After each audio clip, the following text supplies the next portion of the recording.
Hi guys, we need to replace different LCD display in some situation. For example, you have an additional LCD display supplier, or you want to have different resolution LCD display. But after replace the LCD display, the message shown on the screen is not correct.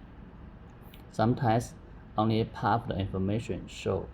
Sometimes the direction is false. How to do that? There's an easy way to do the setting to make it work correctly. At first, you need to prepare a USB disk and format that USB disk to FAT32 format, and then ask Shiningintl to provide the correct configuration file. Shiningintl engineer will edit the correct file for you according to your LCD specification.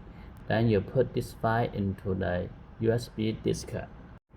The file name is LCD-parameters.cfg.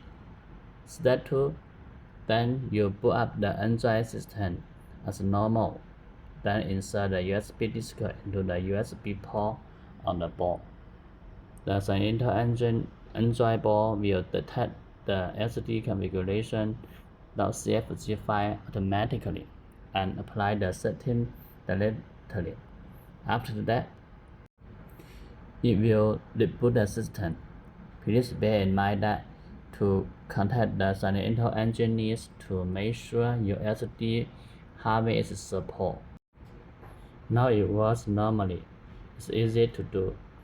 Thank you very much and contact us if need.